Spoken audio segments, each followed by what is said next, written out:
Oke, aku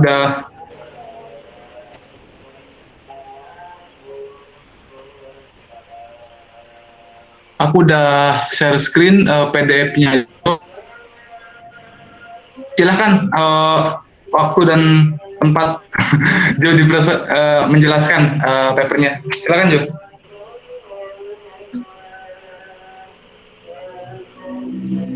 Oke teman-teman, selamat sore semuanya.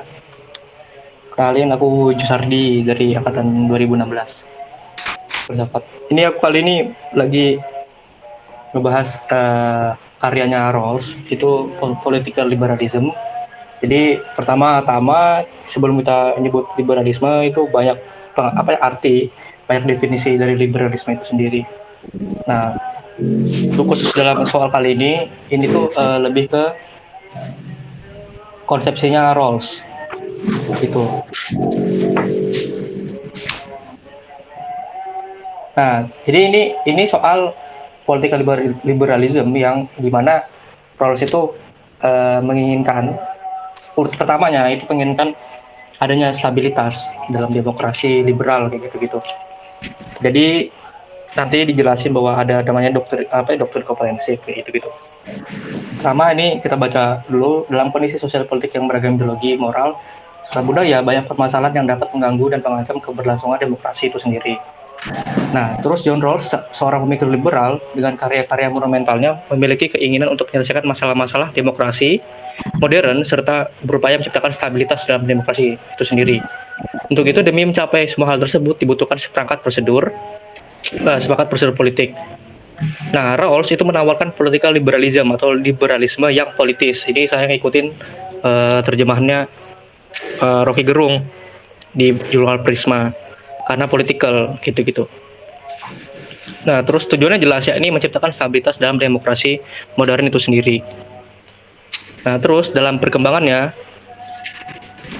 PL atau political liberalism ini yang saya nanti singkat jadi PL itu mendapat berbagai kritik dan tanggapan, khususnya dalam diskursus mengenai doktrin komprehensif. Nah, jadi kalau kita bilang karya Rawls itu kan ada theory of justice, terus ada justice as fairness, terus ada political liberalism, terus ada the idea of public reason kayak gitu-gitu. Nah, itu semuanya berhubungan dengan bagaimana sih Rawls itu mengesampingkan yang namanya doktrin komprehensif kayak gitu-gitu. Nah, doktrin komprehensif sendiri merupakan hal-hal yang berkaitan dengan agama, filsafat, serta moral psikologis. Selain itu, Rawls menganggap bahwa doktrin komprehensif merupakan bagian dari budaya latar, background culture, yang tidak selalu cocok dengan nilai-nilai publik politik. Nah, kalau misalnya, jadi kalau ada kata-kata nilai-nilai publik politik atau misalnya public reason atau nalar publik, itu di karyanya The Idea of Public Reason, kayak gitu-gitu.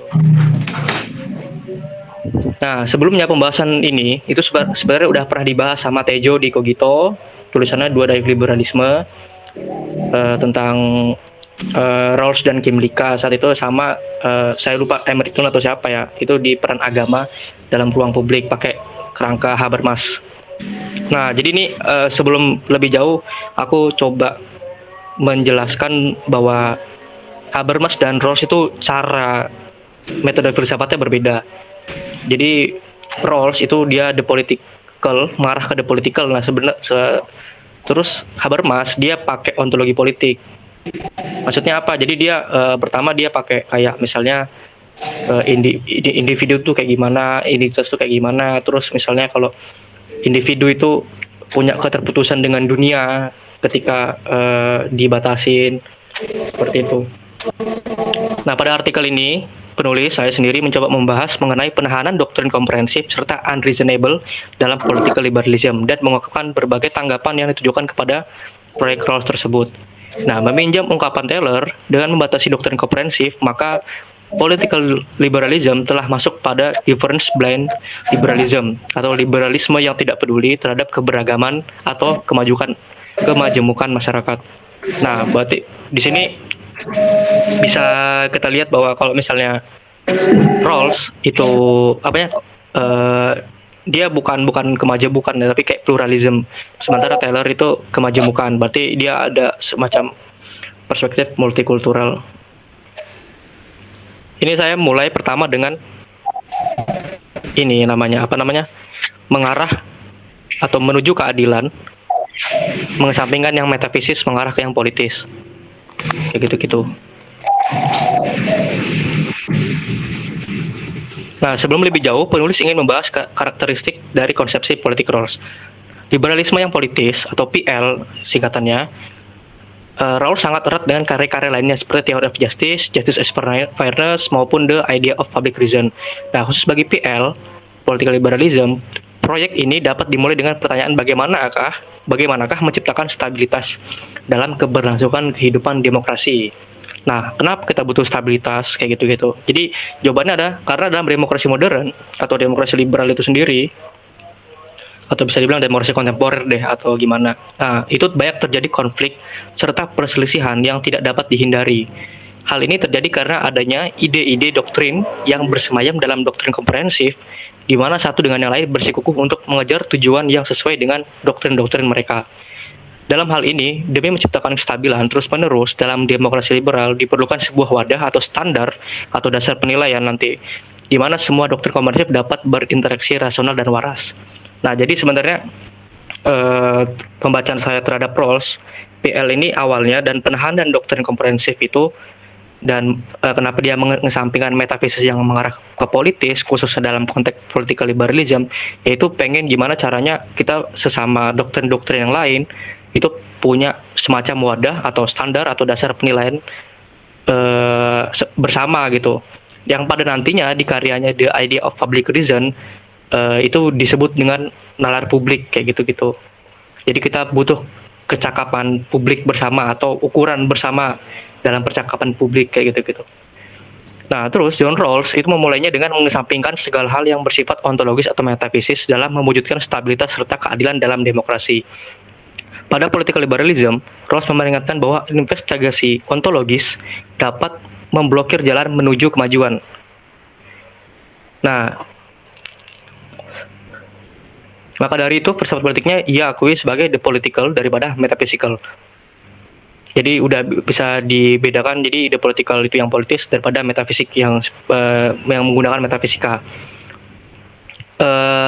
Walaupun ini terjadi perdebatan di beberapa kalangan pemikir ahli politik, misalnya Oksala, Johanna Oksala misalnya, yang ngomong bahwa ketika Rawls tidak menggunakan metafisika dalam filsafat politiknya, itu dia membuat si Rawls ini itu menjadi pemikir filsuf politik yang ini mengadopsi ontologi partisan. Jadi ontologinya cabut-cabutan kayak gitu-gitu.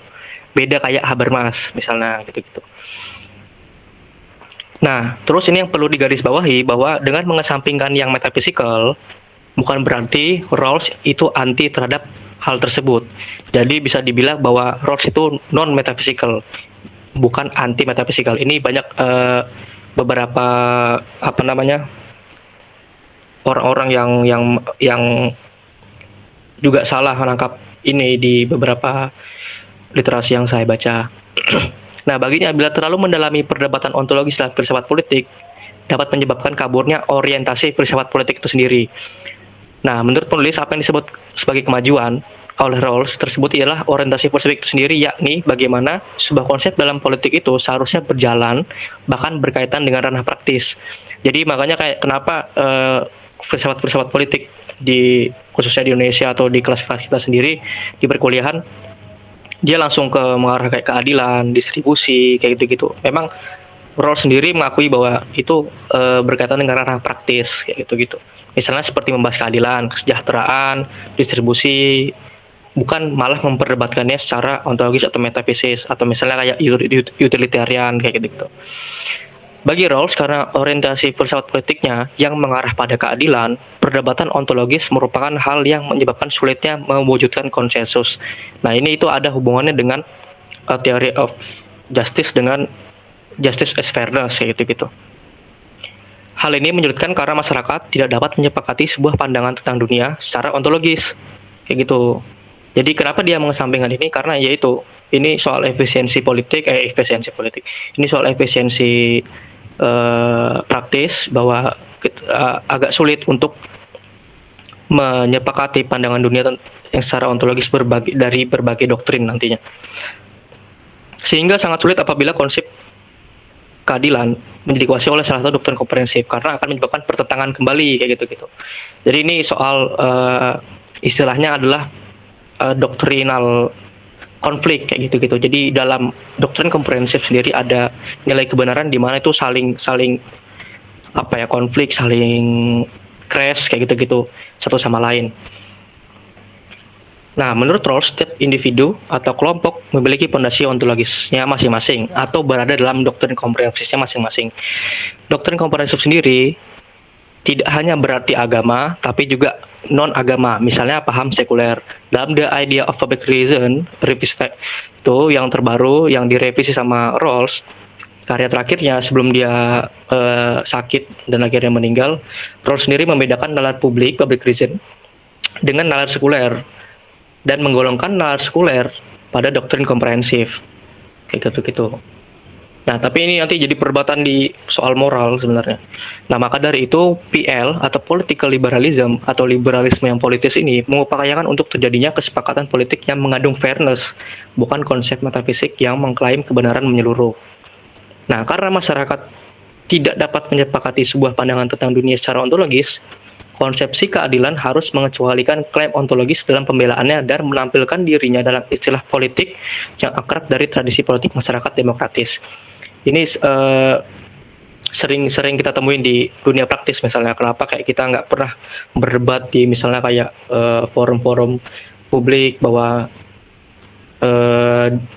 soal filsafat manusia atau kayak gimana, atau misalnya keadilan menurut agama saya atau keadilan menurut filsafat ini kayak gitu-gitu, itu jarang. Tapi langsung pada soal tatanan praktis gimana mau seperti apa kayak gitu-gitu, soal how. Nah, karena masyarakat tidak dapat menyepakati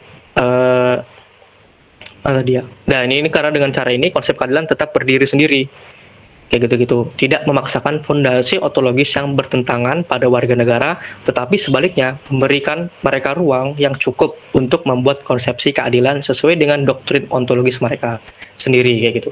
Jadi misalnya saya sama Henry itu punya fondasi ontologis yang berbeda, terus saya punya konsep keadilan yang kayak gini-gini, yang A misalnya, saya nggak memaksakan Henry bahwa itu harus A kayak gitu, enggak. Tapi dalam political liberalism saya dan Henry diberikan ruang yang sama kayak gitu buat konsepsi keadilan sesuai dengan doktrin ontologis kami masing-masing kayak gitu.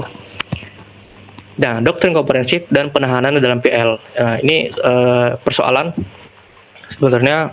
Jadi tadi kan kita udah bilang lihat bahwa si Rawls itu mengesampingkan yang metafisis atau ontologis dan menuju yang the political.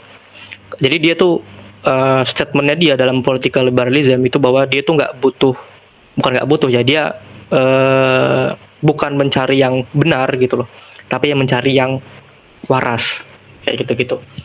Nah, Rawls membuat dua klaim yang saling terkait. Political liberalism telah membebaskan dirinya dari berbagai kontroversi daripada sepenuhnya ontologis, dan dalam melakukan hal itu ontologi yang adil ini tidak memiliki efek diskriminatif terhadap gagasannya tentang keadilan. Nah, jadi ide sentral Rawls bahwa political liberalism bergerak dengan kategori of the political dan meninggalkan filosofi as it is kayak gitu-gitu. Jadi dia memang bergerak ke arah yang politik yang praktis atau yang politis kayak gitu-gitu. Nah, Rawls memang cenderung berhati-hati terhadap doktrin komprehensif karena dapat mengganggu pembentukan stabilitas demokrasi, bahkan konsepsi keadilan. Jadi kalau kita membaca Rawls itu di Theory of Justice, terus di Political Liberalism, terus nanti akhirnya di Justice as Fairness, sama di The Idea of Public Reason, itu semuanya dia membahas soal ini. Jadi dia bergerak dengan yang politis dibanding yang metafisikal gitu-gitu. Karena nah, ini khusus dalam soal keadilannya, pembentuk seperti yang ketahui bahwa keadilan versi Rawls menuntut adanya ketidakberpihakan. Jadi dia menganggapnya netral, ya kayak semacam veil of ignorance ya gitu-gitu. Karena seringkali keadilan itu bias oleh kepentingan-kepentingan partikular. Ini maksudnya kalau di secara normatif bisa dibilang kepentingan-kepentingan individu atau golongan lah kayak gitu-gitu. Nah, dalam political liberalism, Rawls memisahkan antara doktrin komprehensif dengan konsepsi politik. Konsepsi politik Artinya, itu titik temu antara berbagai doktrin komprehensif yang dianut warga negara. Rawls memberi penekanan bahwa doktrin komprehensif yang memberi kontribusi pada konsepsi politik ialah doktrin komprehensif yang waras dan memenuhi nilai-nilai politik, political values. Nah, baginya, pandangan keagamaan atau doktrin komprehensif tidak dapat masuk pada ruang publik apabila tidak menggunakan nalar publik. Nah, tadi saya udah ingatkan di awal bahwa misalnya ada bahasa kayak nalar publik, ini berarti dia ini di karyanya di The Idea of Public Reason, kayak gitu-gitu. Nah, menurut Rawls, warga negara juga tetap memiliki kesempatan dalam untuk meyakini komprehensif doktrin atau doktrin komprehensif yang mereka anut. Ia juga berpendapat bahwa liberalisme politik juga bukan untuk menjadi semacam doktrin komprehensif baru. Nah, doktrin komprehensif hanya dapat masuk ke dalam ruang publik apabila mereka dapat menggunakan nalar publik dan bersifat timbal balik, resiprokal. Ini poin kuncinya sebenarnya nanti di karya-karya selanjutnya. Rawls tetap menekankan untuk mampu mengajukan usul. Rawls mengandaikan meskipun dari pandangan doktrin komprehensif yang berbeda-beda, Rawls tetap menekankan untuk mampu mengajukan usul yang bisa diterima oleh semua pihak sebagai sesuatu yang fair, dan ia juga berpendapat bahwa PL atau political liberalism bukan untuk menjadi semacam doktrin komprehensif baru. Jadi nanti saya jelasin lebih lanjut soal kenapa dia tidak menjadi doktrin komprehensif yang baru. Nah, demi keadilan yang fair tersebut, maka dalam melakukan persetujuan warga negara harus terlepas dari doktrin komprehensif yang ada. Oleh karenanya, dibutuhkan standar atau dasar penilaian dalam kehidupan bersama, bahkan dalam penyelesaian konflik serta pembentukan kesepakatan. Ini kalau soal teori of justice, ini di sini poin pentingnya. Warga negara dituntut untuk waras sebagai standar kehidupan bersama. Jadi Rawls dalam political liberalism, jadi political liberalism itu bukan diciptakan ya. Itu kenapa dia hadir, gara-gara Rawls berkeinginan untuk menghadirkan stabilitas dalam demokrasi, makanya dibuat seperti itu. Jadi doktrin-doktrin ini berantem terus, konflik terus, gitu. Jadi Rawls ini pengen buat salah satu ide gimana caranya mereka itu bisa berinteraksi atau mereka itu punya wadah bareng gitu loh. Nah, jadi yaitu ininya salah satu syaratnya adalah sebagai dituntut untuk waras, reasonable, kayak gitu. Hanya dengan reasonable tersebutlah overlapping konsensus dapat muncul dari singgungan doktrin komprehensif. Overlapping konsensus ini konsensus tumpang tindih yang diinginkan oleh Rawls, kayak gitu. Maka dari itu, pencarian konsepsi politik Rawls bukanlah yang benar, tetapi yang waras.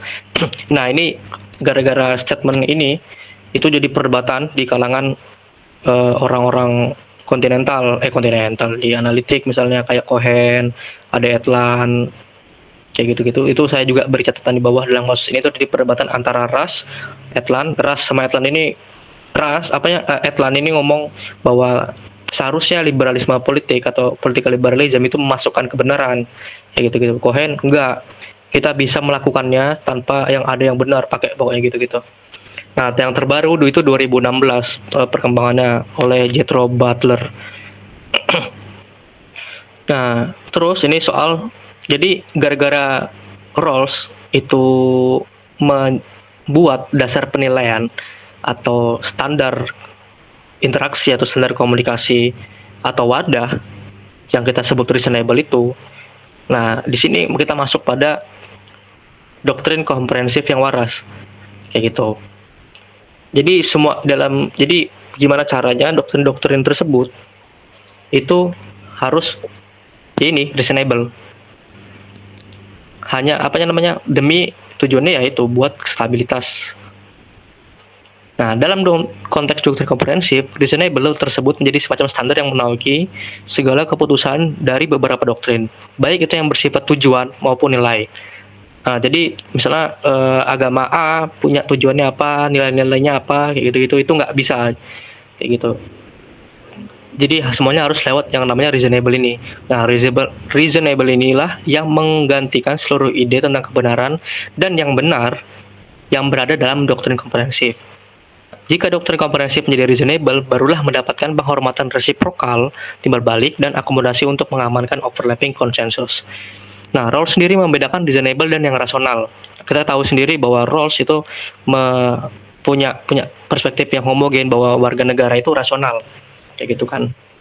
Berbeda dengan Move misalnya, yang terbaru bahwa ada juga yang emosional seperti itu. Nah, warga negara yang reasonable menurutnya adalah orang yang mencari dunia sosial mereka yang bebas dan sederajat, dapat bekerja sama dengan orang lain dengan persyaratan yang dapat diterima semua orang, kayak gitu.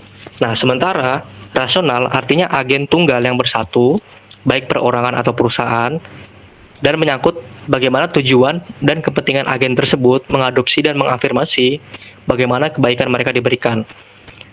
Nah, menurutnya, orang yang bertindak rasional adalah orang-orang yang menggunakan kekuatan penilaian, power of judgment, atau dalam bahasanya Rawls itu the burden of judgment, dan musyawarah dalam mencari tujuan dan kepentingan secara khusus. Nah, sehingga dari penjelasan tersebut dapat dikatakan bahwa reasonable itu bersifat publik, sedangkan nasional itu bersifat individu. Ini aku terjemahin ke secara normatif aja. Kalau biasanya di diskursus soal ini itu diterjemahkan bahwa reasonable itu bersifat universal, yang rasional itu bersifat partikular, kayak gitu-gitu.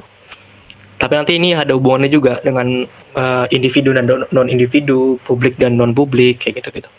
Nah, bagi Rawls, reasonable itu ditujukan pada kapasitas untuk rasa keadilan, sense of justice. Sementara rasional ditujukan pada kapasitas untuk pembentukan serta pengajaran konsepsi yang baik secara cerdas, a conception of the good intelligently, kayak gitu-gitu. Nah, kedua hal tersebut berbeda dan independen. Dan warga negara yang rasional tentunya diharapkan mampu serta bersedia memisahkan keduanya. Nah, jadi poin penting yang ada di sini adalah bahwa Rawls itu menghendaki atau menyerahkan pemisahan ini itu kepada individu atau warga negara gitu. Jadi Rawls itu ini dalam political liberalism ya. Itu Rawls itu menyerahkan soal ini, pemisahan ini, reasonable dan rasional, itu tuh ke individu atau ke warga negara. Nah, kedua hal tersebut berbeda dan independen, dan warga negara yang rasional diharapkan mampu serta bersedia memisahkan keduanya. Nah, orang yang rasional dalam demokrasi liberal pastinya memiliki perilaku reasonable. Ini Rawls yang ngomong, orang yang rasional dan dalam demokrasi liberal pastinya memiliki perilaku reasonable, dan jika dihadapkan pada konflik, individu dapat lebih mementingkan publik dibanding kepentingan pribadi. Jadi Rawls itu ngomong bahwa ini karena kita ini warga yang rasional. Nah, ketika ada konflik, mau tidak mau kita harus mementingkan kepentingan publik, kayak gitu-gitu. Nah, dalam konsepsi politiknya, Rawls menuntut untuk mementingkan perilaku reasonable sebagai metode yang harus ditempuh setiap warga negara dibanding rasional. Nah, ini saya beri catatan bahwa ini bukan berarti bahwa yang rasional itu ditinggalkan, enggak. Jadi dalam PL sendiri, Rawls menyerahkan perilaku tersebut kepada warga negara. Kesempatan untuk mewujudkan ambisi rasional seseorang ditentukan oleh sejauh mana ambisi tersebut dapat dianggap reasonable, kayak gitu-gitu. Jadi ini, nah tadi kan itu di sana dia udah ngomong bahwa reasonable dan rasional itu kedua hal yang berbeda dan independen. Nah, tapi di sisi lain dia juga ngomong bahwa kesempatan untuk mewujudkan ambisi rasional ditentukan oleh sejauh mana ambisi tersebut dapat dianggap reasonable.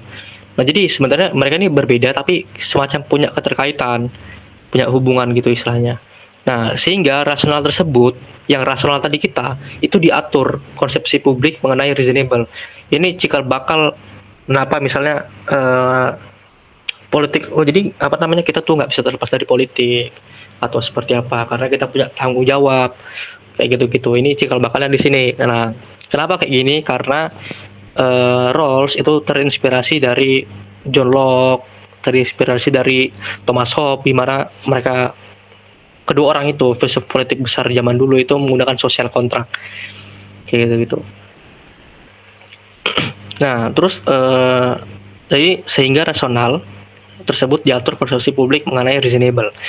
Nah, tujuan seseorang dan perilaku terkait dapat dianggap benar-benar rasional hanya sejauh mereka memenuhi syarat sebagai reasonable. Yang syarat tadi tuh, syaratnya reasonable itu poin penting tadi ada di bagaimana mereka resiprokal sama menggunakan kekuatan penilaian, kayak gitu-gitu. Jadi mereka istilahnya individu itu diharapkan bisa mana yang partikular, mana yang eh, universal. Nah, hanya dengan perilaku yang seperti itu, konsepsi roles menjadi efektif. Maka dari itu, jika roles beranggapan demikian, seperti yang diungkapkan oleh Young, satu-satunya karakter yang diinginkan roles terhadap ini ialah warga negara yang reasonably rasional, kayak gitu-gitu. Nah, itu soal doktrin komprehensif yang waras. Jadi karena si Rawls itu membuat standar itu yang namanya reasonable itu. Nah, gimana caranya doktrin-doktrin yang tadi di bawah yang sebelum-sebelumnya tadi itu berkonflik itu dapat menggunakan bukan doktrin-doktrin ya, maksudnya kumpulan-kumpulan warga negara atau kumpulan orang atau individu sendiri mampu menjadi yang dapat membedakan yang mana reasonable dan mana yang rasional. Jadi misalnya kayak ada ide soal kebenaran di dalam doktrin komprehensif atau ide soal tujuan atau ide soal nilai.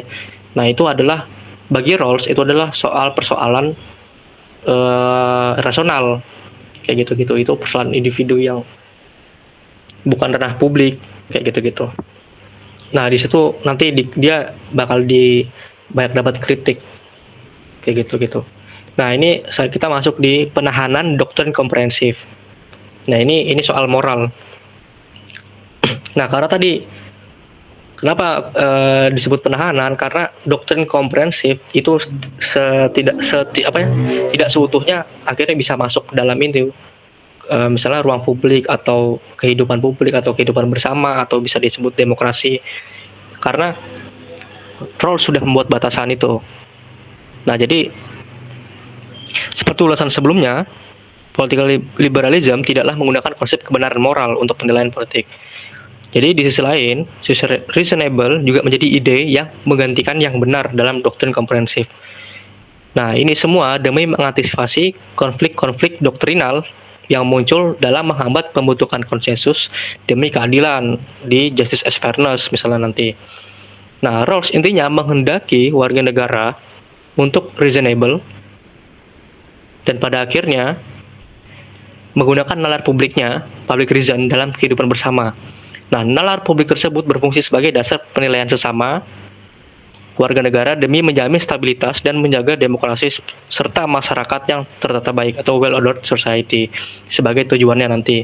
Ini dia di tujuannya di The Idea of Public Reason juga dia menyebutkan seperti itu. Nah, tetapi ini dalam praktiknya dan karena PL bergerak untuk ranah praktis, tadi kita sudah bahas di awal bahwa ada filsafat politiknya demi keadilan dan itu demi ranah praktis kayak gitu. Nah, terdapat beberapa ide di dalam doktrin komprehensif yang tak dapat dipungkiri menjadi faktor yang memengaruhi kehidupan publik. Misalnya soal moral kayak gitu. Bukankah di sini aku menanyakan bahwa bukankah bagi beberapa doktrin masalah moral juga merupakan bagian dari masalah konsepsi bahkan keadilan politik kayak gitu. Nah, dalam persoalan ini, kalau kita kembali pada Rawls, tentunya ia menghendaki individu dapat memisahkan yang publik dan non publik. Atau publik itu bisa disebut tadi reasonable dan non publik itu rasional. Nah, Rawls sebenarnya memberikan ruang yang cukup signifikan karena membebaskan individu untuk mempromosikan doktrin komprehensifnya. Nah, jadi dalam ranah non publik, pengajaran nasional itu nggak perlu dihalangi oleh kewarasan publik. Nah, ini kenapa aku tulis karena beberapa kritik yang ditujukan Rawls itu alasannya gara-gara Rawls itu membuat pembatasan publik dan non publik kayak gitu. Sebenarnya kalau kita baca lebih lanjut, Rawls itu sebenarnya memberikan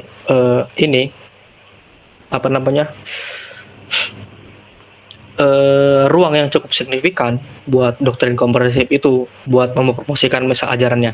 Jadi misalnya aku agamanya misalnya kayak Katolik. Nah, aku nggak apa-apa buat mempromosikan ajaranku bahwa misalnya kita harus memilih paus yang laki-laki kayak gitu-gitu, atau misalnya kita tolak LGBT misalnya, itu nggak apa-apa, nggak masalah kok bagi Rawls seperti itu. Nah, jadi itu dalam ranah non publik, pengajaran nasional tidak perlu dihalangi oleh kewarasan publik.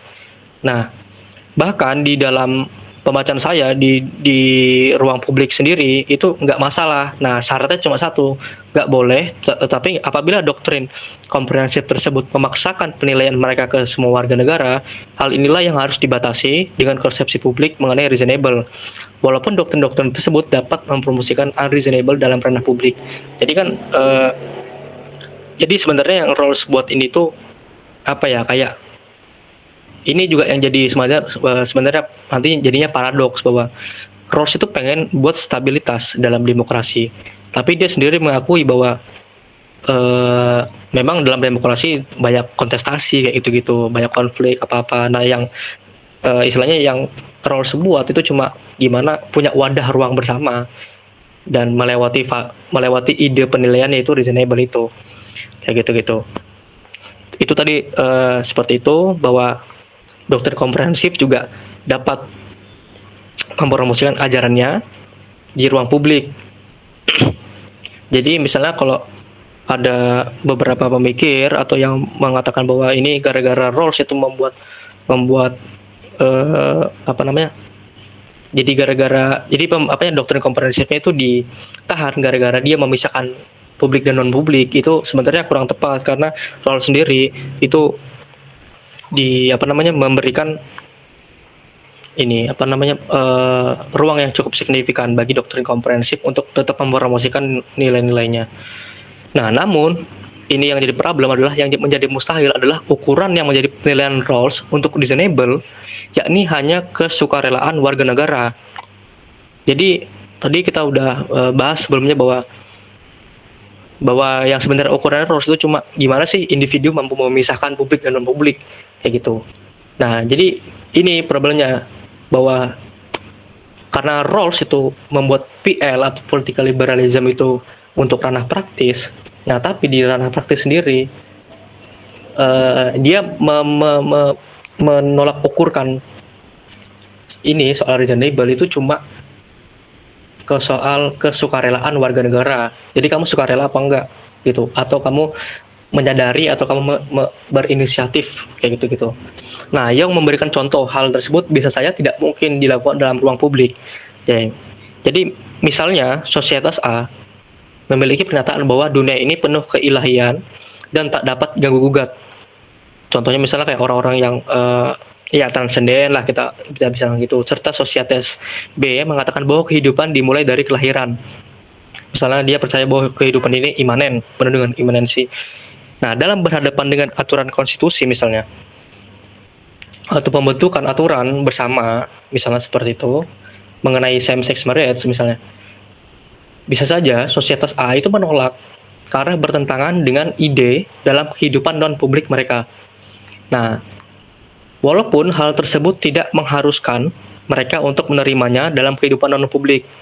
Nah, dari sinilah nampaknya ada sesuatu hal dalam kehidupan non-publik mereka yang perlu diakui publik sebagai pengejaran dan realisasi konsepsi rasional tentang kebaikan. Nah, kita lihat lagi sebelumnya bahwa yang rasional itu kan soal gimana caranya kita mengejar kebaikan kita itu sendiri kayak gitu loh. Istilahnya ini karena sementara rasional ditujukan pada kapasitas untuk pembentukan serta pengajaran konsepsi yang baik secara cerdas kayak gitu-gitu. Nah, jadi di sana problemnya sebenarnya. Jadi ada sesuatu hal yang sebenarnya nggak bisa diiniin, walaupun itu nggak berpengaruh terhadap iniku sendiri, walaupun itu nggak nggak mengharuskan aku menerima itu, tapi nampaknya ada sesuatu hal yang mau nggak mau ini harus diakuin publik kayak gitu loh. Istilahnya kalau di filsafat budaya itu kayak ya semua ada paham lah atau ada worldview yang ya ini positif dan harus disebarluaskan atau apalah seperti itu. Nah, ini kita bisa menerjemahkan ini kayak sebagai semacam moral kayak gitu. Nah, ini aku di sini pakai Zoroaster. Jadi PL menurut dia sebenarnya sudah menghindari diskursus doktrin komprehensif dalam ruang publik. Nah, baginya PL ala Rawls sudah melakukan penghindaran politik atau political of evasion. Nah, dengan begitu pandangan agama, misalnya ini soal khususnya agama ya, tidak mendapatkan ruang untuk memberikan kontribusinya dalam penyelesaian masalah publik. Misalnya kayak ini contoh konkret aja, misalnya kayak FPI ada minuman keras atau apa-apa gitu-gitu. Nah, kalau orang-orang seperti itu ini sesuai dengan apa yang dibilang Predoster kayak gitu. Atau misalnya konsepsi soal mau apa namanya, kayak Tuhan kita ini Indonesia ini eh berlandaskan ketuhanan seperti itulah, dan itu ditolak oleh orang-orang sekuler misalnya. Ya itu yang terjadi. Jadi di sini kan Predoster itu ngomong ini tuh cuma agama. Nah, tapi Predoster sendiri itu menjustifikasi political liberalismnya si Rawls itu sebagai sekuler kayak gitu-gitu. Padahal kalau kita membaca dengan jernih sebenarnya ya Rawls sendiri itu nggak sekuler, karena sekuler itu masuk di doktrin komprehensifnya mereka. Tapi bagi Dostert misalnya gitu, dia ngomong bahwa ini ya kenapa dia sekuler, karena membatasi agama untuk apa ya, mengurusi masalah moral di dalam ruang publik kayak gitu. Nah, padahal menurut Ustadz, agama dapat memberikan kontribusi dalam perspektif moral, karena masalah publik tidak hanya soal rasionalitas birokratis dan teknis. Nah, baginya, liberalisme politik atau liberalisme yang politis Rawls menganggap perselisihan yang dibawa pada ranah publik dapat mengancam kestabilan tatanan publik yang sudah ada, kayak gitu-gitu. Nah, doktrin komprehensif dalam bentuk apapun baginya berhak untuk mengikuti ruang politik masyarakat. Walaupun Rawls sangat berhati-hati terhadap doktrin komprehensif yang tidak waras dan dapat mengganggu konsepsi politik tentang keadilan. Nah, tetapi dalam membatasi doktrin komprehensif dengan tidak ikut menyelesaikan masalah-masalah publik, terutama moral, juga tidak bisa dibenarkan. Maka yang seharusnya dilakukan bagi Dostert adalah politik perangkulan. Nah, ini sekedar info aja bahwa politik perangkulannya Dostert ini mirip dengan pluralisme agonistiknya Mouffe. Nah, tapi si Dostert dia dengan sudut pandang agama dan membalikkan konsepsi Rawls kayak gitu. Jadi dia pengen kemajemukan, benar-benar yang majemuk gitu loh. Jadi kita semuanya kontestasi gitu-gitu. Nanti dia mengikuti juga cara-cara yang Mouffe, gimana caranya berhadapan dengan musuh atau kayak gitu-gitu. Atau kesadaran moral apalah kayak gitu. Nah, jadi seperti itu. Jadi Dostert dan Mouffe misalnya itu punya kemiripan soal political liberalism. Nah, pencapaian demokrasi liberal yang stabil dan adil hanya dapat dilalui apabila individu mampu secara efektif untuk memisahkan reasonable dari yang rasional dan dapat menyetujui satu sama lain. Namun pada akhirnya, seperti kata Rawls, dalam demokrasi modern tidak dipungkiri terdapat banyak doktrin-doktrin komprehensif yang menolak ide tersebut. Dalam hal ini ialah unreasonable, dapat dikategorikan unreasonable. Jadi penyebutan unreasonable ini banyak dia sebut di The Idea of Public Reason kayak gitu-gitu sebagai lawannya dari reasonable. Nah, terlebih lagi dalam The Idea of Public Reason yang direvisi misalnya, Rawls menyebutkan bahwa orang-orang yang reasonable bukanlah bagian dari konsepsi politiknya Rawls atau political liberalism. Nah, dari sana itu banyak tafsiran atau banyak interpretasi mengenai gimana berhadapan dengan yang unreasonable dalam demokrasi liberal. Jadi kalau dalam demokrasi liberal, unreasonable ini udah jadi takdir, istilahnya gitu. Gursas dulu misalnya, dia ngomong, dia menuliskan political liberalism and the fate of unreasonable people, kayak gitu-gitu. Nah, jadi seperti itu. Nah, Rawls sendiri mengakui dalam PL-nya bahwa ada doktrin yang menolak satu atau lebih kebebasan demokratis dengan sendirinya merupakan fakta kehidupan yang permainan, dan tugas praktis yang harus dilakukan ialah menahan hal tersebut, kayak gitu-gitu. Nah, unreasonable sendiri berkaitan dengan hal-hal yang mengklaim bahwa doktrin komprehensif mereka seperti agama, kepercayaan, filsafat itu melebihi masuk akal secara politik. Dan menurutnya, orang-orang yang membuat masalah pada stabilitas dan persatuan rezim politik liberal, serta mereka juga tidak dapat mendukung rezim demokrasi, dan mereka juga bukan bagian dari overlapping konsensus yang diinginkan Rawls. Gitu. Nah, maka dari itu, demi stabilitas serta kelancaran pembentukan konsensus, hal tersebut haruslah dihindari dan diwaspadai. Dalam tulisan ini, saya sendiri coba mengulas beberapa pendapat atau interpretasi dari pembacaan terhadap Rawls mengenai unreasonable people. Pertama kita ini Friedman yang paling tua misalnya. Nah, Friedman ini sebagai seorang Rawlsian. Nah, dia menganggap bahwa persetujuan atau perbedaan pendapat dari orang-orang yang tidak masuk akal itu nggak relevan dengan legitimasi rezim politik liberal, karena demokrasi liberal hanya untuk orang-orang yang waras, reasonable, kayak gitu-gitu. Nah, Friedman mengikuti Rawls menyamakan orang-orang yang tidak masuk akal atau yang bukan tidak masuk akal ya, yang tidak waras maksudnya, itu yang unreasonable, seperti dalam keadaan perang atau penyakit. Jadi Rawls sudah ngomong bahwa di political liberalism, di the idea of public reason itu ini seperti penyakit kayak gitu-gitu. Bahwa yang unreasonable itu tuh disamakan dengan ini di dalam political liberalism dia menyamakan bahwa orang-orang yang unreasonable itu seperti dalam keadaan perang. Jadi kita berhadapan dengan mereka tuh dengan keadaan perang atau seperti penyakit kayak gitu-gitu. Nah, maka dari itu doktrin yang unreasonable haruslah ditekan dan dibatasi. Nah, di sisi lain, ia juga menganggap bahwa negara berhak untuk menggunakan kekuatan koersifnya terhadap orang-orang yang tidak waras, unreasonable itu.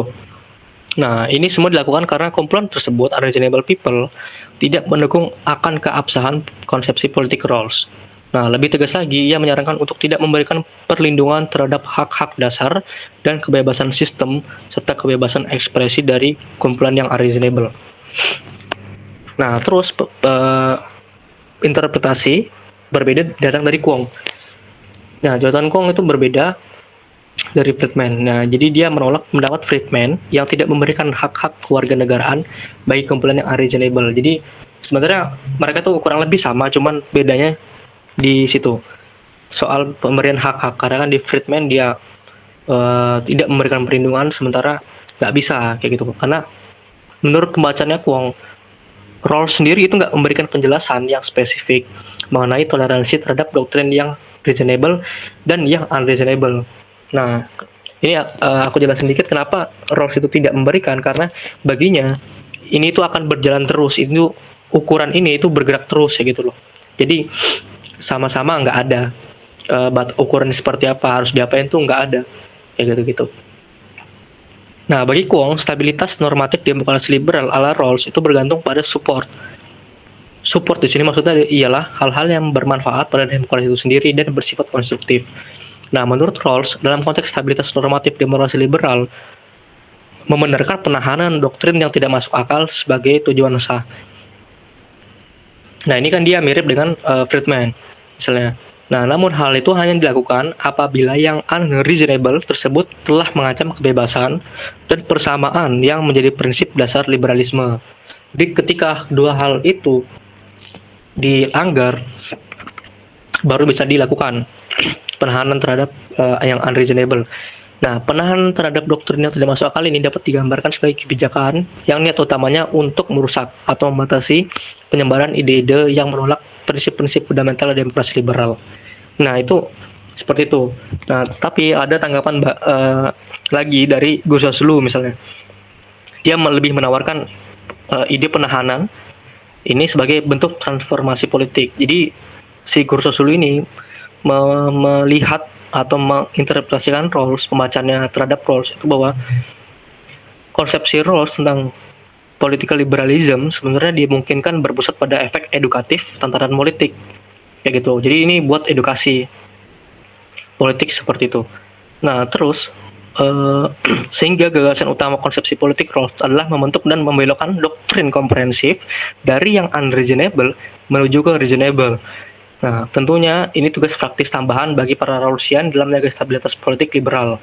Nah, meminjam ungkapan Macedo, dia mengatakan bahwa hal ini dilakukan untuk mentransformasikan orang-orang yang unreasonable atau orang yang tidak waras menuju reasonable, menjadi orang yang waras, tanpa mengumumkan tujuan tersebut di hadapan mereka. Seperti itu. Nah, ini yang terakhir itu dari Move. Misalnya Move itu lebih jauh berbeda dalam melihat unreasonable people. Jadi ini dia langsung radikal banget sebenarnya Move ini. Jadi kan kita kenal istilahnya MOVE itu kan soal pluralism agonistik. Nah, menurutnya Rawls itu bermasalah dengan batasan pluralisme yang menggunakan definisi rasionalitas yang eksklusif. Nah, menurut si MOVE, kita tuh berjuang untuk mendefinisikan batas-batas prinsip politik yang sah dan tidak sah. Kita terlibat dalam perjuangan politik yang mendalam, yang tidak dapat diselesaikan dengan seruan pada standar rasional yang netral. Nah, maksudnya ini kan rasional itu soal warga negara, jadi warga negara di Rawls itu kan dianggap netral, dianggap rasional plus netral kayak gitu-gitu. Nah, kenapa dia rasional? Karena dia ngikutin si Locke, dan kenapa dia netral? Karena dia punya semacam metafisika politiknya itu saya kayak semacam veil of ignorance kayak gitu-gitu. Nah, bagi MOVE sendiri, model konsepsi politik ala Rawls mencoba menghilangkan hasrat dan keyakinan dari proses politik. Jadi udah lihat beda banget cara metode filsafatnya, bahwa MOVE menggunakan strukturalis ya, apa post strukturalis misalnya. Nah, orang yang tidak setuju dalam masyarakat terbaiknya adalah orang-orang yang tidak rasional dan tidak masuk akal. Yang bukan masuk akal ini orang yang tidak waras, yang unreasonable people. Nah, sebetulnya tujuan MOVE adalah menciptakan ruang yang sah bagi perbedaan pendapat yang asli kayak gitu. Nah, mungkin itu yang bisa aku sampaikan. Jadi pada intinya adalah kita membayangkan bahwa ini dalam political liberalism misalnya. Jadi ketika nggak ada yang namanya reasonable itu, orang-orang tuh pada bakal konflik doktrinal gitu. Agama A berantem sama agama B, filsafat A berantem sama filsafat B, terus yang punya moral A berantem sama moral B, itu berantem semua. Jadi Rawls ini butuh suatu wadah atau suatu metode di mana demokrasi itu bisa stabil, karena Rawls sendiri punya tujuan, yaitu overlapping consensus dan teori-teori keadilannya kayak gitu-gitu.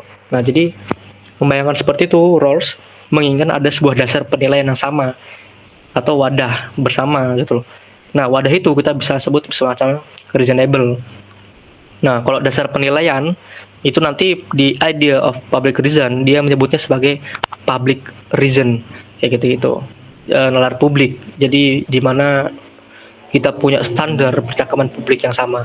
Nah, cuman tadi itu yang saya ulas di sini, bahwa ada persoalan di tubuh political liberalism sendiri kayak gitu. Nah, ini tadi soal penahanan doktrin komprehensif, dan terutama ini dia jadi gini, di The Idea of Public Reason itu Rawls itu merevisi karya-karyanya plus menambahkan pemikiran tentang konflik-konflik agama dalam demokrasi. Jadi ketika dia buat political liberalism itu banyak respon yang dapat kritik itu, jadi dianggap si Rawls itu orangnya sekuler dan menahan doktrin komprehensif, dalam arti ini adalah fundamentalisme Kristen atau Katolik kayak gitu-gitu.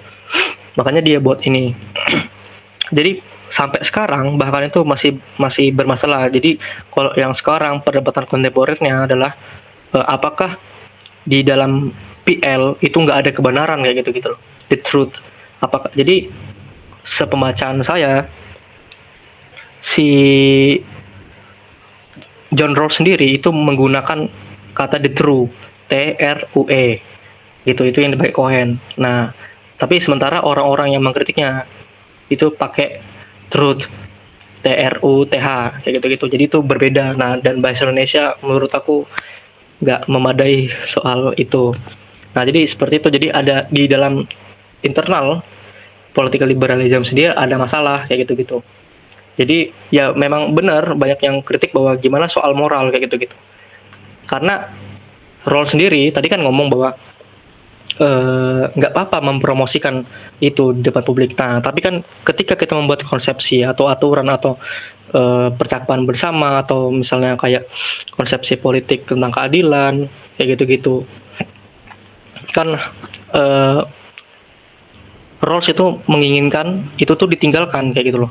Istilahnya Rawls itu menginginkan individu itu memisahkan mana yang bagiannya publik, mana bagian yang rasional. Nah, itu yang dikritik oleh Young misalnya, bahkan Cohen sendiri pun mengkritik gitu. Jadi orang-orang Rawlsian sendiri bahkan itu mengkritik ini. Kayak Cohen itu kan Rawlsian baru. Nah, jadi seperti itu. Jadi ada masalah. Nah, itulah menurut saya secara pribadi bahwa ini batas atau limit dari political liberalism itu sendiri. Kayak gitu loh. Jadi di mana karena doktrin komprehensif itu ditahan, terus dia harus untuk menjadi doktrin komprehensif biar bisa masuk ke dalam nalar publik, dia harus menjadi reasonable atau reasoning di nalar publik. Nah, jadi hal-hal yang bersifat moral itu ditinggalkan kayak gitu loh, atau dikesampingkan kayak gitu. Itu yang menjadi problem. Nah, itu datang kritiknya dari yang netral tuh sebenarnya Yong, karena dia melihat tampaknya ada semacam moral yang memang harus diakui di publik gitu loh. Yaitu contohnya misalnya si Henry mencontohkan bahwa dia percaya dunia ini itu penuh dengan nilai-nilai ketuhanan atau religiositas atau yang transenden, dan itu nggak bisa diganggu-gugat, itu udah absolut. Nah, maka dari itu dia berhadapan dengan aku misalnya yang pro LGBT atau pro seperti apa, karena aku menganggap dunia ini tuh imanen gitu loh. Jadi ini semua dimulai dari saya lahir dan ini ya udah gitu loh, nggak ya misalnya nggak ilahi atau seperti apa. Nah, itu kan bertentangan gitu loh. Tapi ada suatu ide di dalam moralnya Henry bahwa setidaknya publik itu mengakui soal ini gitu loh, karena ini berkaitan dengan yang rasional itu. Rasional yang tadi dibilang di tulisan di sebelumnya, bahwa dibilang rasional adalah konsep pengejaran kebaikan yang cerdas secara cerdas ya gitu loh. Itu sebenarnya intinya dari ini. Kalau kita pakai kerangka demokrasi liberal, emang ada semacam yang namanya unreasonable itu, karena misalnya kita berhadapan dengan yang fasis atau berhadapan dengan yang misalnya fundamentalisme agama kayak gitu-gitu. Itu ada di dalam demokrasi liberal, itu memang terjadi, bahkan terus ada dan menjadi takdir. Nah, tapi tadi aku udah juga jelasin bahwa dalam berhadapan dengan itu, beberapa Rawlsian itu mengungkapkan pemikiran kayak gitu-gitu loh. Kalau saya secara pribadi menilai, misalnya yang pertama itu Friedman ini benar-benar keras banget, jadi dia membuat ketegangan. Nah, Jonathan Kwong itu berbeda. Jonathan Kwong itu dia lebih kepada istilahnya namanya advokasi subversif kayak gitu-gitu. Nah, kalau Kurzweil dulu itu dia lebih ke edukasi politik kayak gitu-gitu. Nah, sementara kalau Move itu benar-benar berbeda seperti itu.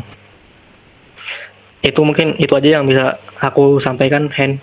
Thank you. Oke, siap, Jo. Thank you atas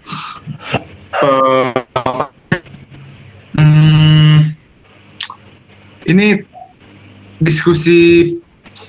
Kalau aku mau boleh cerita, ini diskusi akhir-akhir ini kita terutama tentang filsafat politik. Dulu aku juga pernah bahas tentang agonistik, liberalisme agonistiknya dulu si John Gray, terus aku juga sekarang lagi baca Move, dan kemudian Joe sekarang juga menambahkan wacana atau diskursus liberalisme politik ala John Rawls yang pada penekanan yang reasonable tadi. Mungkin tadi karena aku juga di depan sebelum diskusi udah ngobrol beberapa hal tentang Joe. Mungkin dari teman-teman ada komentar atau pertanyaan, monggo. Silakan, nggak usah canggung atau malu atau apa. Kalau bisa open audio, open mic buat ngasih komentar atau pertanyaan. Silakan teman-teman.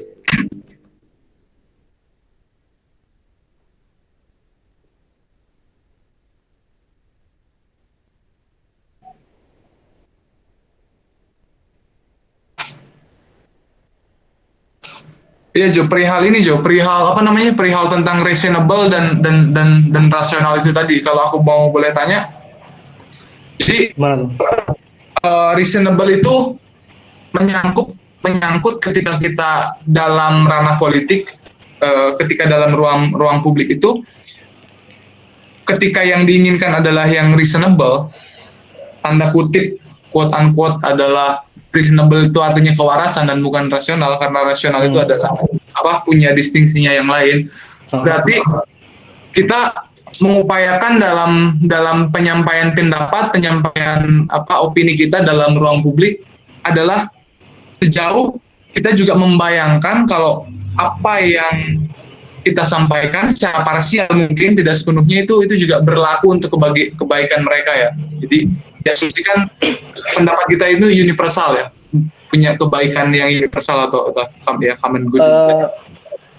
Itu kalau ini sih bisa dibilang itu batasnya sebenarnya. Ini makanya nanti dia dibuat di nalar publik sebenarnya. Jadi reasonable itu modal awalnya dia. Jadi kalau kita baca baca political liberalism di halaman pertama itu, bukan halaman pertama, halaman berapa belas tuh ya atau puluhan itu, pokoknya di the fundamental ideas, aku ingat babnya. Nah, dia itu pertama ngomong unreasonable. Nah, tapi kalau soal nalar publik dia di karya selanjutnya kayak gitu loh. Tapi pada intinya adalah itu gimana nanti kalau soal praktisnya, pokoknya intinya kita harus menghormati satu sama lain, gitu doang. Oke. Gitu. Dan berarti yang rasional itu adalah yang dia pemahaman penuh di ranah khusus ya, di ranah privat, maksudnya di ranah si kebaikan menurut individu atau kelompok itu sendiri. Iya. Oke. Jadi kalau aku bisa, tapi bukan benar-benar private apa enggak, tapi ini soal ini tuh berada di dalam apa ya istilahnya? Non publik. Ya, non publik itu, dan ini bukan soal kepentingan atau kayak gimana, tapi ini soal gimana sih cara mengejar kayak gitu-gitu. Kebaikan gitu. Jadi nggak cuma self normatif bahwa ini private, enggak gitu loh, tapi ada definisi lebih lanjut dari roles kayak gitu, bahwa yaitu ini soal gimana cara mengejar the conception of the good gitu intelligently. Kayak gitu.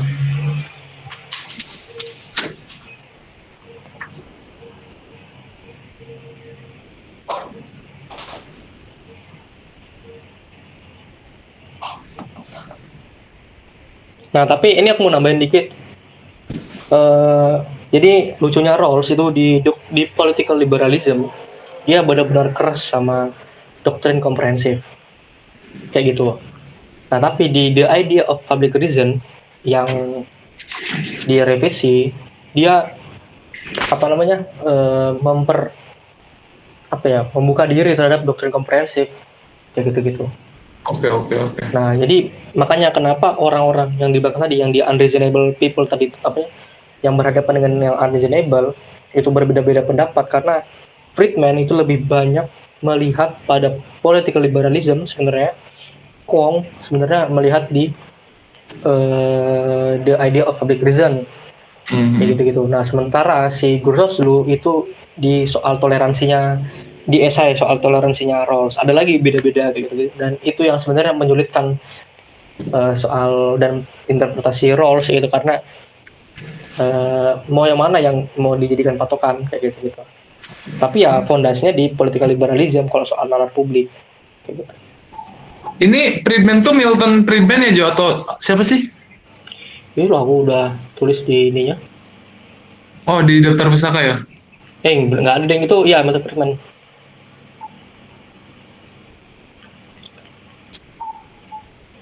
Milton Friedman atau siapa ya? Aku lupa. Nggak adanya. Soalnya ada juga Milton Friedman, dia libertarian yang dia tuh dia bukan ada pada sisi bukan pada kelompok Rawlsian, tapi lawannya Rawls tahun 70-an kan perdebatan mereka, Rawls sama si Robert Nozick. Nah, ada juga Milton Friedman ini namanya, tapi di kelompoknya kayaknya loh ya, kalau aku nggak salah juga itu di kelompoknya Robert Nozick. Teman-teman silakan partisipasinya. Ini sebenarnya pembahasannya menarik ya, karena ini diskusi perihal apa yang terutama upaya umum teoritisasi filsuf-filsuf atau teori untuk mencapai itu ya kebanyakan. Jadi bagaimana untuk bisa mengupayakan satu tatanan yang stabil dalam politik ya, dalam demokrasi liberal. Karena pasti apa yang dilawan atau realitas yang dilawan yang menjadi obstacle dalam masyarakat itu adalah yang itu tadi, yang unreasonable, atau kalau dalam bahasanya move, yang non rasional lah kayak gitu.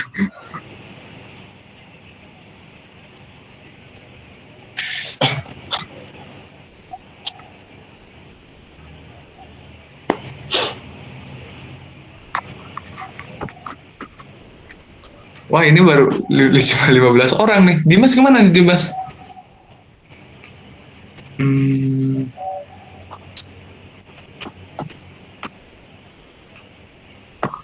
Tapi Jo, ini tadi aku sampai kepada pembahasannya yang sangat-sangat pesimistis gitu loh. Sampai pada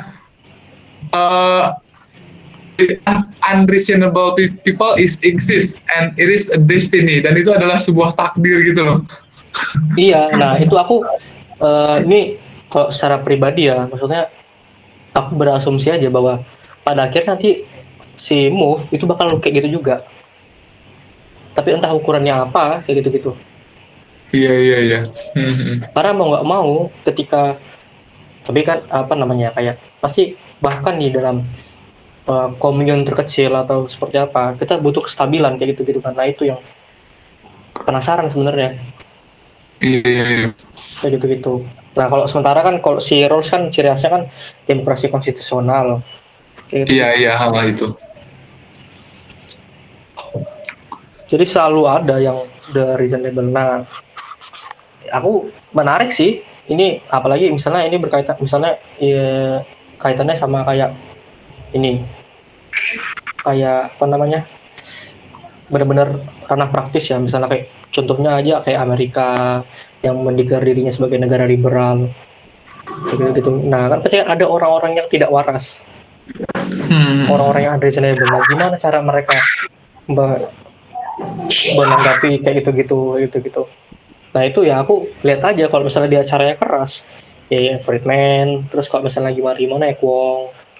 Apalagi aku ngomong aja kalau misalnya Friedman ini kayak orang-orang militer lah gitu. Terus si Kwong ini orang-orang aktivis, advokasi, subversif gitu. Nah kalau Guru Soslu ini lebih ke dosen-dosen gitu. Nah kalau Move itu orang yang cari konflik. Cuy, tapi aku sebenarnya ini ketika kita apa ya? Karena yang diidealkan oleh, tentunya kalau apa ya? Tentu pemikir-pemikir liberal kebanyakan nggak ada yang, nggak tahu ya, sejauh yang aku tahu nggak ada yang konservatif ya.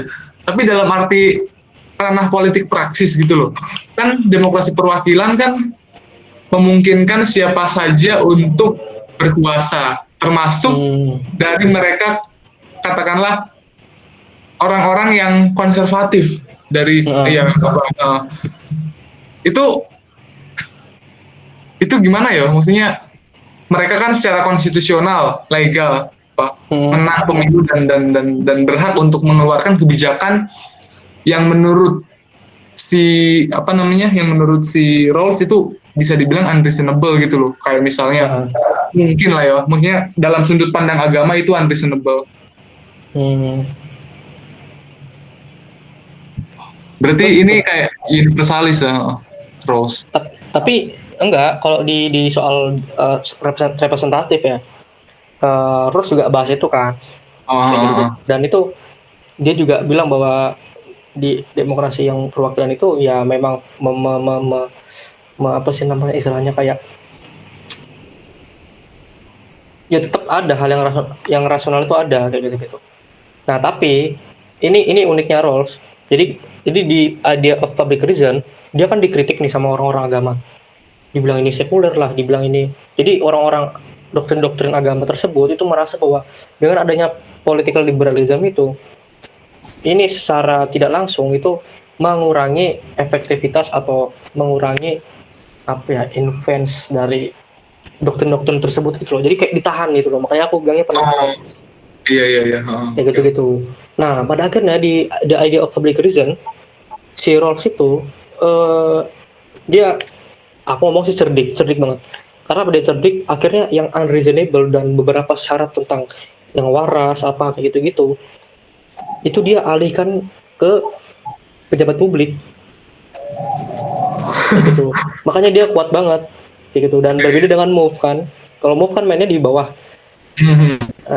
Jadi si gara-gara dikritik banyak orang itu di idea of a big reason, dia pada akhirnya nggak masalah kayak gitu. Yang penting di ini apa namanya di daerah itu. Jadi di halaman kedua ada kok masyarakat biasa yang terkadang jauh dari nilai publik politik dan berbeda dari forum publik politik, hakim, pejabat, calon pejabat. Jadi mau Rawls itu akhirnya menjatuhkan ya udah, mau pokoknya di dalam background culture atau budaya latar masyarakat mau unreasonable nggak masalah kayak gitu. Tapi tetap harus reasonable, setidaknya 3 itu, hakim, pejabat, calon pejabat.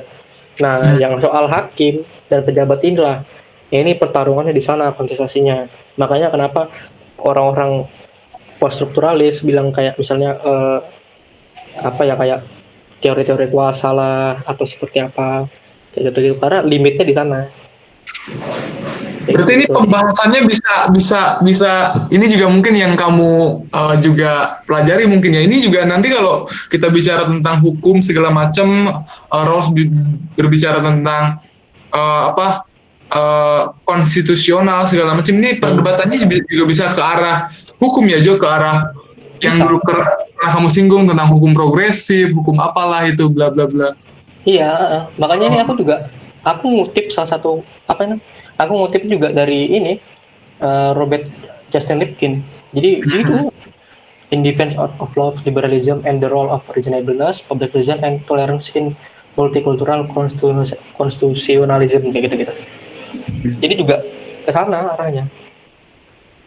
Iya. Nah, yang terbaru kan kalau di hukum, di filsafat hukum kan ada itu hukum post strukturalis gitu deh.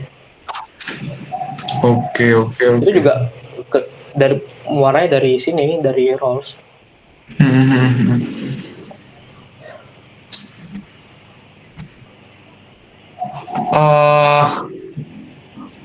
Mungkin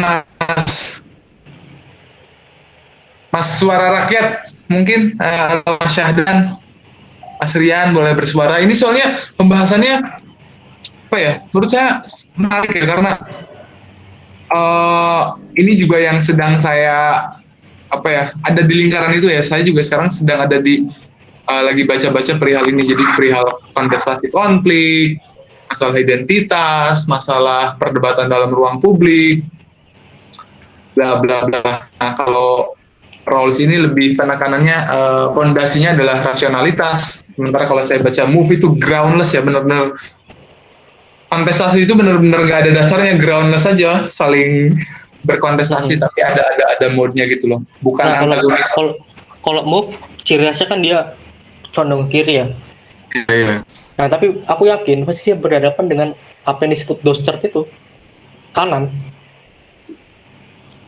Jadi itu ya, jadi itu proyeksimu yang kamu singgung itu tadi perihal pasti Move juga bakal membutuhkan keteraturan itu tadi ya. Iya, maksudku juga bahkan nanti pada akhirnya jadi Move sama Dostert ini itu bakal gerak bareng-bareng. Kayak gitu loh. Jadi orang-orang kanan itu bakal ngelihat Dostert. Jadi Dostert ini benar-benar dibalik, konsepnya Rawls itu dibalik sama dia. Jadi benar-benar chaotic. Iya. Gitu. Nah, sama kayak si Move kan. Jadi sama ya, tapi orang-orang kanan melihatnya dengan perspektif agama yang ada di Dostert, sementara orang-orang kiri melihatnya yang ada di Move, kayak gitu-gitu. Dan ya memang aku mengakui bahwa ya ini limitnya dari Rawlsian ini. Bahkan sampai sekarang orang-orang Rawlsian pun berdebat sesama Rawlsian, baik itu dari kontinental, baik itu dari analitik, kayak gitu. Oh iya, tadi apa sih yang diperdebatkan di atas tentang istilah? Oh iya, ini kewarasan dan rasionalitas ya. Biarlah ini pasti jadi sasarannya analitik. Hal pendefinisian kakak. Enggak, kalau analitik dia lebih ke ini, Hen. Ya itu juga masuk sih, tapi sama-sama ini soal yang benar. Oke. Gitu. Jadi the truth, Terus tapi ya ada juga yang beberapa analitik, orang bukan analitik ya, orang-orang yang hybrid, istilahnya kayak dia akhirnya buat metafisika juga. Memang benar nih si political liberalism ini atau yang reasonable ini itu nggak punya kebenaran kayak gitu. Oke. Bergerak doing without truth kayak gitu-gitu. Itu perdebatannya panjang mal ya, kayak Cohen itu kan orang yang Rawlsian, tapi Cohen. dia akhirnya Joshua Cohen itu orang Rawlsian dan dia mengkritik juga kayak gitu. Bahkan dia juga mengadopsi bahwa ada persoalan moral, tapi mau tidak mau dia ngomong, apa ingat banget, dia mau tidak mau ini ada kebenaran tentang keadilan kayak gitu istilahnya. Jadi bukan soal keadilan yang benar atau kayak gimana, tapi ada kebenaran soal keadilan kayak gitu dia ngomongnya. Jika aku seorang Rawlsian, Jo, Apa? andainya aku bakal milih perspektif yang ada. Ini move dengan dikecualikan ya. Move yang paling aman dan yang paling ini adalah mendidik edukasi kelompok dosen yang kamu bilang gitu tadi. Ya gimana ya? Ya itu gue ya. Kalau di Indonesia ini yang Friedman ini Hendro Priyono. Suka ngilangin nyawa orang. Jonathan Kuang ini YLBHI, lembaga hukum. Terus yang di kursus dulu ini ya dosen-dosen. Ayo diedukasi gitu. Tugas praktis dosen dalam menjaga stabilitas meminjam Makedo mengatakan bahwa hal ini mentransformasikan orang-orang tak waras tanpa mengumumkan tujuan tersebut di hadapan mereka. Ini ada Gita tuh yang nanya. Oh iya. Kenapa? Apa? Ini apa? Kenapa pro LGBT Mas? Waduh, ini pertanyaannya. Enggak, ini Jo tadi bikin pengandaian aja sebenarnya.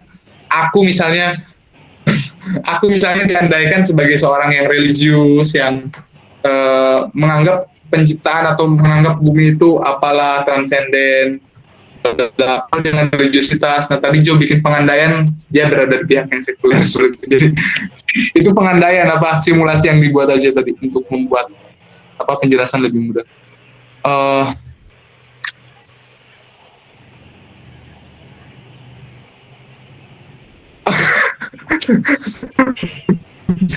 ini pribadi nanti. Jadi kenapa pro LGBT?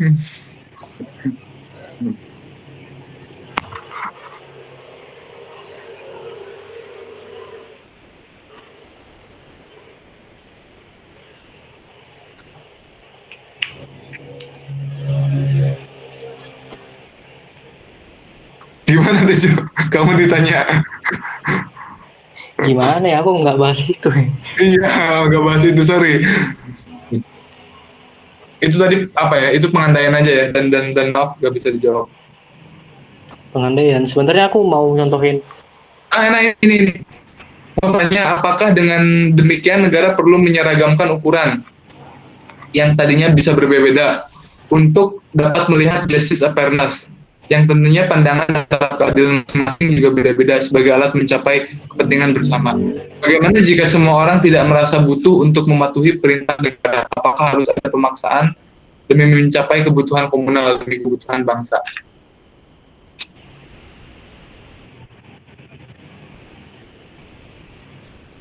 Gimana aku lihat ini dong. Di kolom komen pertanyaannya Bagas, apakah dengan demikian negara perlu menyeragamkan standar rasio orang-orang untuk dapat melihat fairness yang tentunya dalam pandangan dan taraf keadilan tiap kelompok atau tiap individu beda-beda sebagai alat untuk mencapai kepentingan bersama. Bagaimana jika semua orang tidak merasa butuh untuk mematuhi perintah negara? Apakah harus ada pemaksaan demi mencapai kebutuhan komunal untuk kebutuhan bangsa?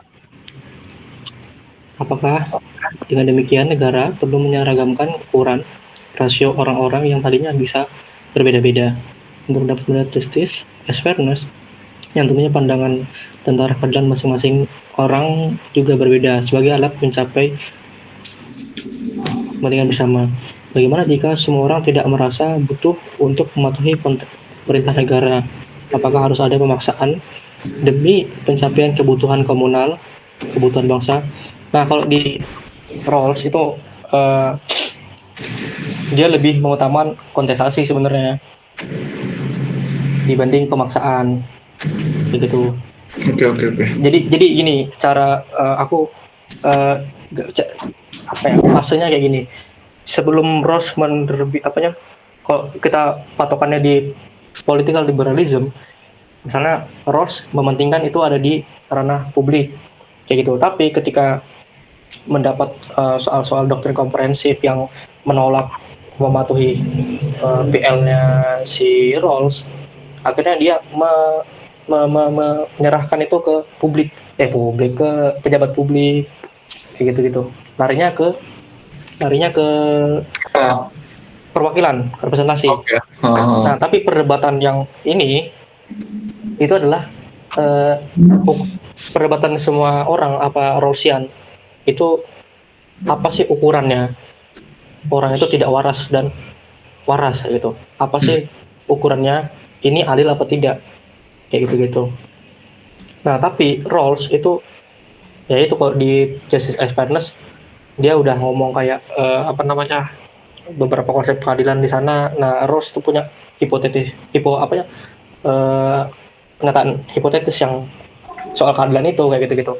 Tapi kalau dalam soal pemaksaan, nah itu dia permasalahannya di sana. Kayak misalnya si Yong itu mempermasalahkan ketika masalah ini akhirnya itu dibawa ke negara kayak gitu. Maka itu sebenarnya bertentangan sendiri dengan apa yang dibilang konsepsinya Rawls atau misalnya demokrasi liberalnya kayak gitu loh.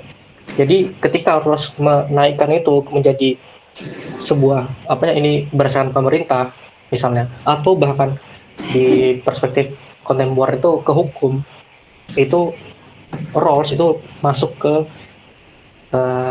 ciri konsepsi politik Hobbes gitu loh, Thomas Hobbes. Hobbesian kayak gitu. Nah jadi setahu yang jadi kritik move terhadap Rawls ya soal-soal kayak gitu. Satu, Rawls pengen buat stabilitas, tapi dengan sendirinya dia ngomong nggak bisa stabil kayak gitu. Kedua, soal ukuran itu atau batasan plural kayak gitu. Di mana batasannya? Ketika misalnya batasan plural ini dibawa ke negara, maka Rawls itu jatuh pada kerangka Hobbesian kayak gitu. Nah misalnya itu dibawa ke hukum, itu juga sama kan kayak gitu. Akhirnya ada paksaan seperti itu. Oke, siap. Tapi kalau soal pemaksaan di soal di unreasonable itu aja sih soalnya kayak gitu. Rawls di political liberalism ngomongnya itu soal negara berhak koersif kayak gitu. Tapi di the public of reason itu juga bukan di the idea of public of reason ya, di soal toleransi dia juga mengklarifikasi itu kayak gitu.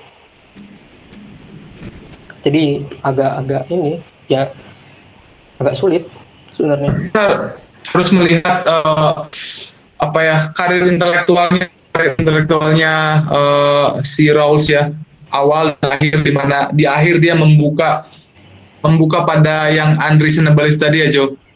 Enggak, di awal dia benar-benar tertutup. Oh iya, dan di akhirnya membuka kemungkinan itu ya. Dan membuka dan menyerahkan itu ke publik, pejabat publik, hakim, kayak gitu atau calon pejabat. Gitu. Cerdik banget dia mainnya langsung istilahnya aku ngomongnya itu diarin ke atas ya gitu. Iya.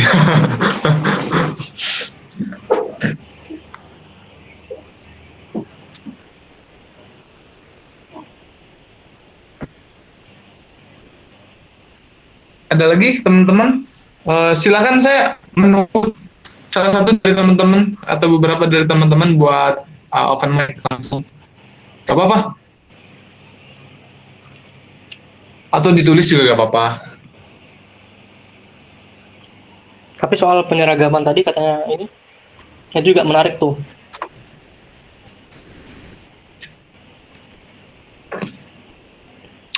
karena apa namanya, role sendiri ya itu tadi saya bilang apa namanya, nggak, kalau soal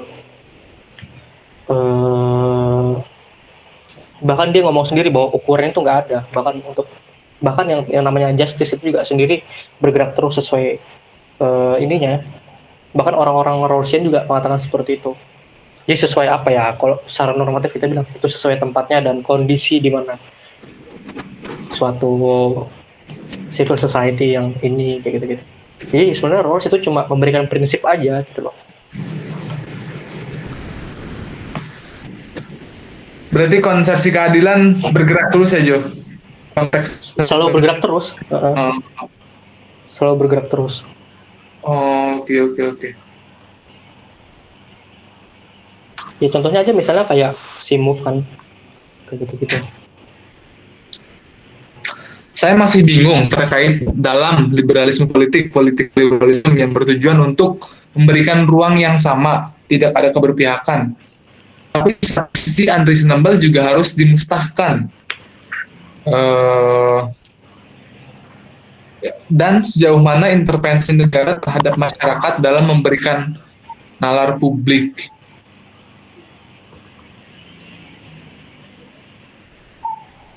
Di satu sisi memberikan ruang ketakberpihakan, tapi ya itu unreasonable tetap harus dimusnahkan.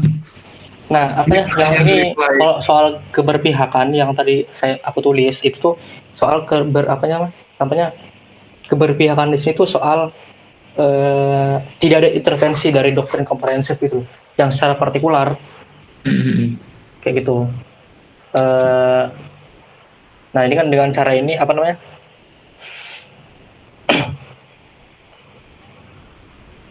Ya itu apa pokoknya ini tadi itu mana ya?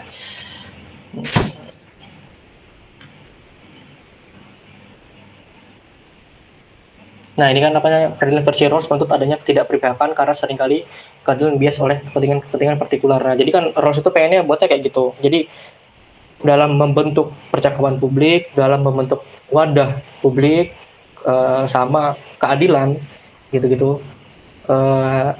Rawls itu pengen nggak ada yang namanya menurut adanya ketidakberpihakan dari kepentingan partikular. Contohnya aja misalnya Henry pengen buat ini tapi dia nggak boleh, istilahnya dia harus tahu di mana ini kepentinganku yang secara partikular atau yang publik kayak gitu-gitu. Nah tapi ya itu kekurangannya di sana, kalau di post struktural di sini nggak bisa kayak gitu-gitu. Kan apa istilahnya? Ya yang politis lagi kayak gitu-gitu loh istilahnya. Nah tapi kan kalau di dalam Rawls dia kan percaya esensialisme, sementara Move tidak. Benar. Gitu. Iya. Istilahnya kata-katanya si Rawls itu bukan truth tapi objectively true kayak gitu itu berbeda dengan truth. Nah tapi terus kalau soal yang apa namanya, jadi yang dimaksud ketidakberpihakan itu ketidakberpihakan terhadap kepentingan pribadi, istilah secara normatifnya kepentingan individu, tapi kalau bahasanya Rawls itu kepentingan partikular, jadi seringkali bias kayak gitu. Jadi Rawls itu menginginkan individu itu bisa memisahkan itu, mana individu, mana yang publik, kayak gitu-gitu. Jadi istilahnya dia pengen ada sesuatu yang objektif, kayak gitu-gitu loh. Nah terus kalau yang soal sejauh mana intervensi negara terhadap masyarakat dalam memberikan nalar publik, nah ini juga sebenarnya problem ketika apa namanya, kalau di Rawls benar-benar Rawlsian yang ini tuh berada di ranah gimana caranya orang-orang ini tuh bisa punya wadah tapi dengan kontestasi kayak gitu loh. Nah kalau soal intervensi negara, nah itu udah kalau di lewat dari Rawls itu udah memang masuk di ranah apa namanya istilahnya political science ya gitu loh. Nah tapi kalau yang di nalar publik itu benar-benar murni apa namanya ini tuh gimana caranya, ini soal nalar publik ya atau public reason, ini soal percakapan sesama warga negara kayak gitu. Dan ya itu tentunya jadi perdebatan juga bagaimana misalnya negara itu masuk atau mengintervensi nalar publik atau menolak ukurkan nalar publik yang seperti apa, itu juga gimana ya istilahnya, bisa jadi ya asumsiku pribadi itu bisa juga jadi apa namanya, yang balik lagi kayak tadi, kayak political liberalism, akhirnya ada yang ditahan apa istilahnya. Makanya aku lebih menyukai terjemahan liberalisme yang politis, jadi biar ada kontestasi kayak gitu dibanding liberalisme yang politik. Oke.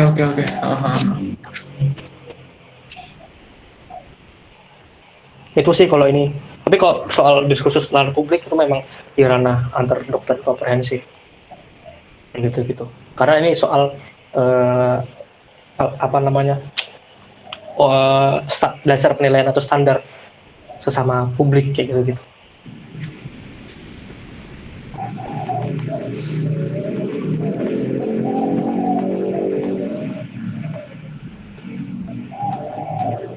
Ada lagi teman-teman?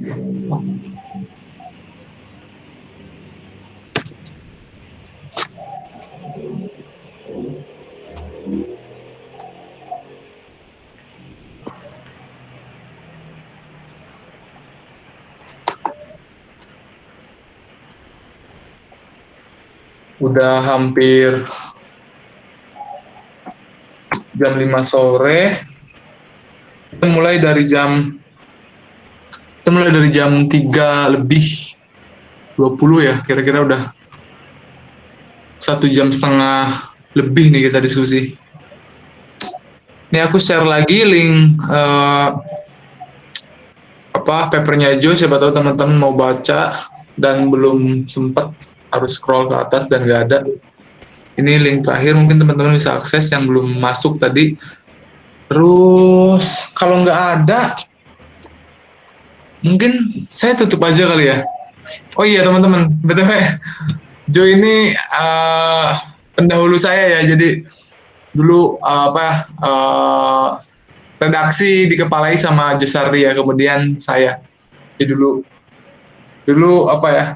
Sebenarnya ini saya juga menunggu ya diskusi di apa namanya di kantin filsafat ya, karena lebih seru aja gitu. Ya meskipun ini diskusi harus tetap berjalan, agenda gitu harus berjalan meskipun dilaksanakan secara daring. Tapi saya sangat-sangat bernostalgia dan ya bernostalgia akan romantisisme diskusi di kampus ya, sangat-sangat menyenangkan. Ada snapnya juga. Mungkin itu aja teman-teman yang bisa saya sajikan dan juga Jo sajikan terkait dengan diskusi kali ini, perihal pemikirannya John Rawls. Mungkin kalau dipampatkan tadi kayaknya papernya Jo mencoba untuk sebagian besar dari pemikirannya Rawls dipadukan gitu ya. Tapi mungkin sepertinya ada salah satu bagian lagi di pemikirannya Rawls, itu perihal perdebatannya dia di tahun 70-an sama Robert Nozick ya. Itu mungkin kedepannya juga saya akan tertarik, mungkin entah akan membaca itu atau tidak. Jadi ketika tahun 70-an itu kita tahu kan libertarian kayak mereka yang ini juga kayaknya akan membawa arah pada konsepsi negara menurut negara Rawlsian dan negara Robert Nozick, karena Robert Nozick kan bicara tentang minimal state ya, negara minimal di mana pajak sangat sedikit, tidak boleh ikut campur negara pada intervensi pasar, bla bla bla, pokoknya sangat pro market. Dan Rawls itu aku nggak tahu ya, ini secara kasar dan aku nggak tahu, itu tadi kan sempat disinggung tentang distributive justice ya, keadilan distributif. Itu juga jadi justifikasi negara-negara kesejahteraan ya dari pemikirannya Rawls. Jadi welfare state itu juga ada justifikasinya juga dari pemikirannya Rawls. Jadi welfare state, negara yang ikut campur, dan negara tanpa intervensi ekonomi ya dari Robert Nozick. Itu aja mungkin. Itu bisa jadi penelusuran lanjutan bagi kita. Siap. Itu aja teman-teman. Terima kasih sekali lagi kepada Jusardi sebagai pemantik, udah nulis paper segala macam. Dan ini papernya akan diperbaiki dan ya nanti akan diunggah, akan dipost di web lsapogito.org. Itu Oh, iya. aja.